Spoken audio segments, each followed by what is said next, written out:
नमस्ते मेरे प्यारे ऑडियंस, मैं हूं मनस्कांत मिश्रा। आपका बहुत बहुत स्वागत है मेरा चैनल परफ्यूम एनालिटिक्स में। आशा करता हूं कि आपके ज़िंदगी में सब कुशल मंगल है। हाल ही में एप्सिलॉन ने अपना प्रीमियम परफ्यूम कलेक्शन रिलीज़ किया है और उसमें 4 नए परफ्यूम्स लॉन्च किए गए हैं, जो है स्टार, मास्टर, आइकॉन और लेजेंड।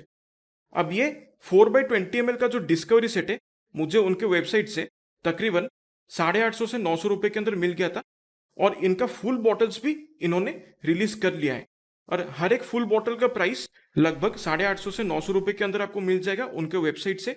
अब इन चारों परफ्यूम्स में से आज मैं दो परफ्यूम्स के बारे में बात करने वाला हूं, जो है स्टार और आइकन।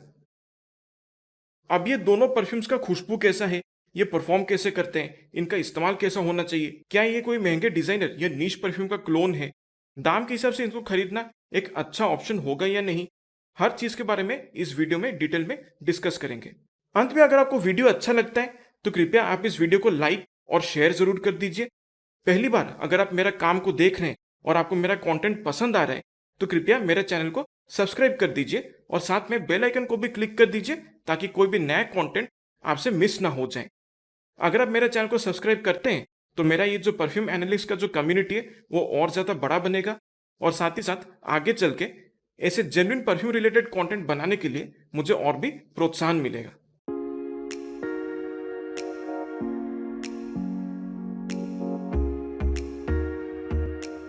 तो सबसे पहले हम इनके स्टार परफ्यूम के बारे में बात करेंगे। अब इसका औदे परफा कॉन्सेंट्रेशन है, इसका फुल 100 ml बॉटल आपको लगभग 850 से 900 रुपए के अंदर उनके वेबसाइट से मिल जाएगा। ये एक फ्रेश, सिट्रसी, एक्वाटिक, थोड़ा फ्रूटी, फ्लोरल, हर्बल, मस्की और वुडी किस्म का खुशबू है।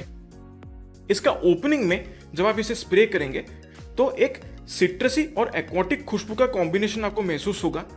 यहाँ पर ज्यादातर मैंड्रिन ऑरेंज का काफी अच्छा इस्तेमाल किया गया है, जिसकी वजह से एक बहुत ही स्वीट, सिरपी, सिट्रसी खुशबू महसूस होता है और इसके साथ बैकग्राउंड में एक बर्गमो और ग्रेपफ्रूट का जो एक मिला जुला खुशबू है वो थोड़ा सा महसूस होता है।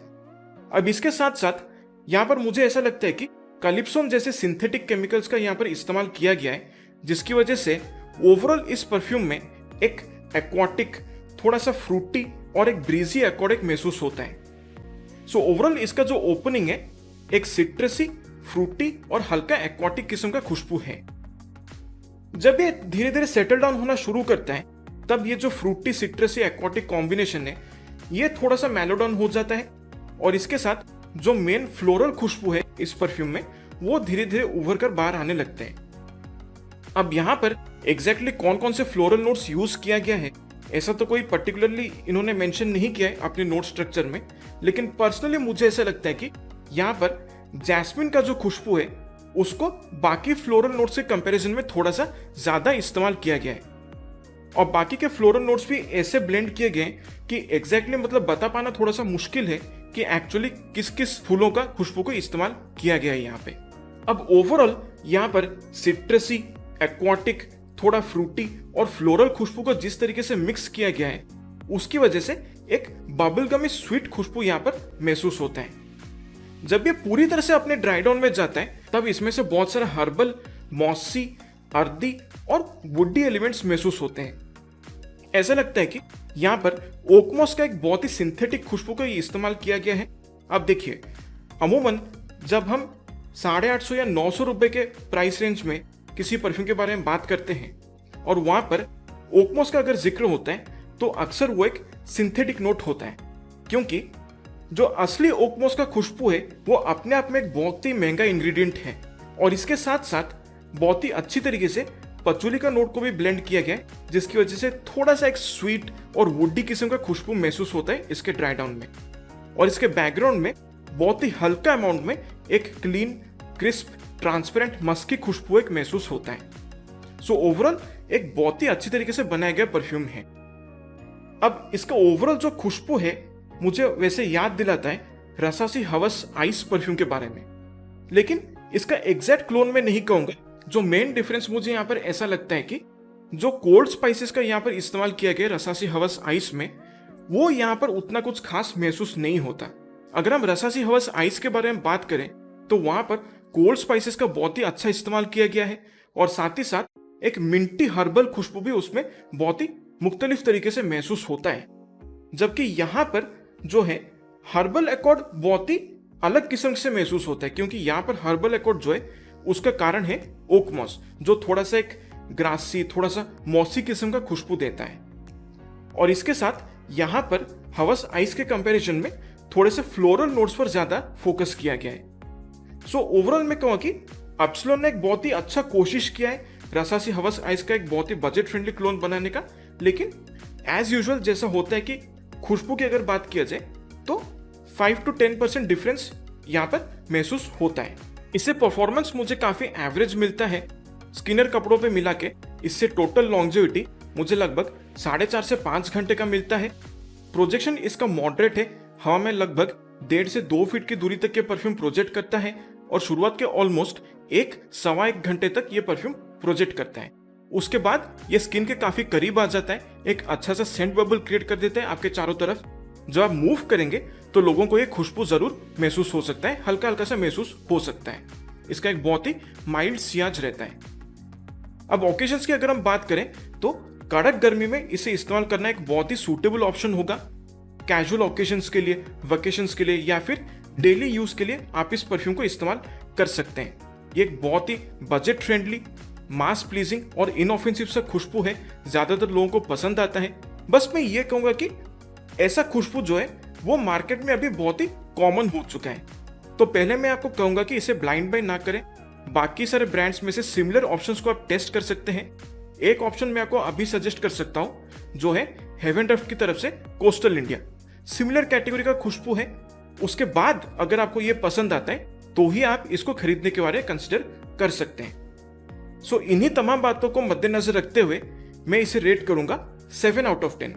सो ये है एप्सिलॉन की तरफ से स्टार ऑ दे परफा। अब बात करते हैं इनके आइकॉन परफ्यूम के बारे में। इसका ऑ दे परफा कॉन्सेंट्रेशन है और इसका फुल 100 ml बॉटल आपको लगभग 850 से 900 रुपए के अंदर एप्सिलॉन के वेबसाइट से मिल जाएगा। ये एक फ्रूटी, स्पाइसी, हल्का सिट्रसी, हर्बल, थोड़ा एक्वाटिक, हल्का पाउडरी, फ्लोरल और वुडी किस्म का खुशबू है। जब आप इसे स्प्रे करेंगे तो इसका ओपनिंग में एक बहुत ही खूबसूरत सा एक स्वीट फ्रूटी खुशबू आपको महसूस होगा मेलन की वजह से, और इसके साथ साथ बहुत ही अच्छी तरीके से यहाँ पर ब्लैक पेपर का भी खुशबू को ब्लेंड किया गया है, जिसकी वजह से जो ओवरऑल ओपनिंग है वो थोड़ा सा फ्रूटी और स्पाइसी बनता है। और यही फ्रूटी स्पाइसी ओपनिंग इस परफ्यूम को थोड़ा सा यूनिक बनाता है। और इसके साथ बैकग्राउंड में हल्का सा एक सिट्रसी स्वीटनेस महसूस होता है। ऐसा लगता है कि मैंड्रिन ऑरेंज का अच्छा इस्तेमाल किया गया है यहाँ पे, और साथ ही साथ हल्का सा एक एक्वाटिक अंडरटोन भी इसमें से महसूस होता है। सो ऑल इन ऑल इसका ओपनिंग में आपको फ्रूटी, स्पाइसी, सिट्रसी और हल्का एक्वाटिक एकॉर्ड्स आपको महसूस होगा। जब ये धीरे धीरे सेटल डाउन होना शुरू करता है तब ये जो फ्रूटी, स्पाइसी, एक्वाटिक एकॉर्ड्स जो है वो थोड़ा सा मेलोडन हो जाता है, लेकिन जो पेपर का खुशबू है वो थोड़ा सा बरकरार रहता है, वो पूरी तरह से डायल डाउन नहीं होता। अब यहां पर लैवेंडर और वायलेट फ्लावर का एक बहुत ही हल्का हिंट मिलता है, जिसकी वजह से थोड़ा सा एक पाउडरी खुशबू यहाँ पर महसूस होता है। और यहाँ पर बहुत ही प्रोमिनेंट तरीके से कुछ हर्बल फ्लोरल नोट्स भी महसूस होते हैं। अब ये एग्जैक्टली मेंशन तो नहीं कर रहे हैं कि कौन से नोट्स यूज किया गया, लेकिन पर्सनली मुझे ऐसा लगता है कि यहाँ पर इन्होंने जेरेनियम जैसे फूलों का खुशबू को बहुत ही अच्छी तरीके से इस्तेमाल किया है। और तो और मैं ये भी कहूंगा कि लैवेंडर का जो खुशबू है जिसके बारे में मैंने जिक्र किया है वो भी एक आपका टिपिकल इंग्लिश लैवेंडर वाला खुशबू नहीं है, जो बहुत ही हल्का फ्लोरल, पाउडरी और ब्रीजी किस्म का खुशबू होता है। यहाँ पर एक्चुअली स्पाइक्ड लैवेंडर का इस्तेमाल किया गया है, जिसमें वो पाउडरी फ्लोरल खुशबू के साथ बहुत ही प्रोमिनेंटली हर्बल नुएंसेस भी उसमें महसूस होते हैं। सो ओवरऑल इस परफ्यूम में जो हर्बल एकॉर्ड्स है उसमें थोड़ा बहुत कंट्रीब्यूशन इस स्पाइक्ड लैवेंडर का भी है। और जब ये पूरी तरह से सेटल डाउन होता है तब इसमें एक बहुत ही प्रोमिनेंट हर्बल वुडी नोट महसूस होता है सीडर वुड की वजह से, और इसके साथ एक बहुत ही हल्का सा एक मस्की अंडरटोन यहाँ पर महसूस होता है। बहुत ही प्रोमिनेंट नहीं है, लेकिन बहुत ही थोड़ा सा एक मस्की फील, एक ट्रांसपेरेंट मस्की फील एक महसूस होता है इस परफ्यूम में। अब अपने नोट स्ट्रक्चर में ये कह रहे हैं कि टोंका बीन्स का इन्होंने इस्तेमाल किया है, लेकिन पर्सनली मुझे ऐसा कुछ भी महसूस नहीं होता, क्योंकि टोंका बीन्स का जो एक टिपिकल थोड़ा सा स्वीट, स्पाइसी, बिटर आलमंड, थोड़ा सा वनीला जैसा खुशबू होता है, वैसा कुछ भी यहाँ पर मुझे प्रॉपरली पता नहीं चलता। ये परफ्यूम वैसे मुझे बहुत हद तक याद दिलाता है Jimmy Choo man intense perfume के बारे में, क्योंकि इसमें भी जो मेलन और पेपरी खुशबू को जिस तरीके से ब्लेंड किया गया है वो मुझे जिमी चू मैन इंटेंस से भी महसूस होता है। लेकिन जिमी चू मैन इंटेंस की अगर हम बात करें तो इसके कंपैरिजन में वो और ज्यादा डार्क और ज्यादा स्ट्रॉन्ग और स्पाइसी महसूस होता है, और उसमें फ्रूटी एलिमेंट्स उतना ज्यादा पता नहीं चलता। जबकि इसमें मुझे ऐसा लगता है कि जो स्पाइसी और जो डार्क एलिमेंट्स हैं और जो हर्बल एलिमेंट्स हैं उसको बहुत ही अच्छे तरीके से बैलेंस किया गया है। और जिमी चू मैन इंटेंस के कंपैरिजन में देखा जाए तो यहाँ पर जो फ्रूटी नोट्स हैं उसको भी थोड़ा सा बूस्ट किया गया है। सो बस यही डिफरेंस है, अदरवाइज ऑलमोस्ट काफी सिमिलर है Jimmy Choo man intense perfume के साथ। परफॉर्मेंस इससे मुझे ठीक ठाक मिल जाता है। स्किनर कपड़ों पे मिला के इससे लगभग 5-5.5 घंटे का मुझे लॉन्जिविटी मिल जाता है। प्रोजेक्शन के बारे में अगर बात किया जाए तो इसका मॉडरेट प्रोजेक्शन है, हवा में मैक्सिमम 2 फीट की दूरी तक के परफ्यूम प्रोजेक्ट करता है, और शुरुआत के ऑलमोस्ट 1 से 1.5 घंटे तक के परफ्यूम प्रोजेक्ट करता है। उसके बाद ये काफी क्लोज टू द स्किन आ जाता है, एक अच्छा खासा सेंट बबल आपके चारों तरफ ये क्रिएट कर देता है। जब आप मूव करते हैं तो लोगों को ये खुशबू महसूस होता है। अब इसके इस्तेमाल के बारे में अगर बात किया जाए तो पर्सनली मुझे ये एक ऑल वेदर यूज वाला परफ्यूम लगता है। आप इसे हर क्लाइमेट में इस्तेमाल कर सकते हैं, लेकिन ज्यादातर अगर आप इसे ठंडे क्लाइमेट में इस्तेमाल करेंगे तो बेहतर परफॉर्मेंस आपको मिल जाएगा।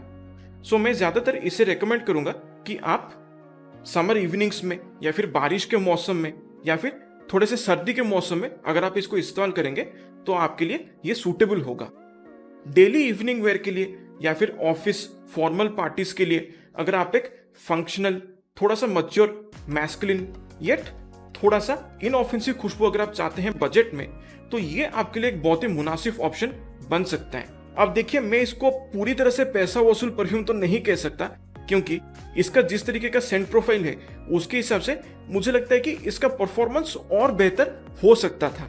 850 या 900 के प्राइस रेंज के लिए मुझे ये पूरी तरह से जस्टिफाइड नहीं लगता है, लेकिन अगर ये 700-750 रुपए के प्राइस रेंज में आ जाता तो ये थोड़ा सा जस्टिफाइड होता। लेकिन ओवरऑल खुशबू के बारे में अगर हम बात करें तो ये खुशबू थोड़ा सा यूनिक महसूस होता है, प्रीमियम क्वालिटी है, आप चाहें तो इससे अपना सिग्नेचर सेंट भी बना सकते हैं। सो ऑल इन ऑल एक अच्छा क्वालिटी है खुशबू है, बस परफॉर्मेंस थोड़ा सा बेहतर होना चाहिए था। सो इन्हीं तमाम बातों को मद्देनजर रखते हुए मैं इसे रेट करूंगा 8 आउट ऑफ 10। सो ये है एप्सिलॉन की तरफ से आइकॉन ऑ दे परफ्यूम। तो इसी के साथ आज का रिव्यू वीडियो हम समाप्त करते हैं। आशा करता हूं कि एप्सिलॉन स्टार और एप्सिलॉन आइकॉन परफ्यूम्स के बारे में आपको अच्छा खासा जानकारी मिला है। अगर ऐसा है तो कृपया इस वीडियो को लाइक और शेयर जरूर कर दीजिए, ताकि इन दोनों परफ्यूम्स का जो जानकारी है वो ज्यादा से ज्यादा लोगों तक पहुंचे और खरीदने से पहले लोग एक अच्छा खासा इन्फॉर्म्ड डिसीजन ले सकें।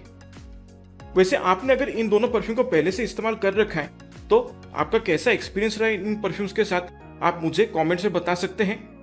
और आपसे मैं फिर मुलाकात करूंगा अगले वीडियो में, जहां पर मैं इनके जो बाकी 2 परफ्यूम्स हैं, मास्टर और लेजेंड, उनके बारे में बात करूंगा। सो तब तक के लिए मेरे प्यारे ऑडियंस, स्वस्थ रहिए, मस्त रहिए और खुशबूदार रहिए। नमस्कार।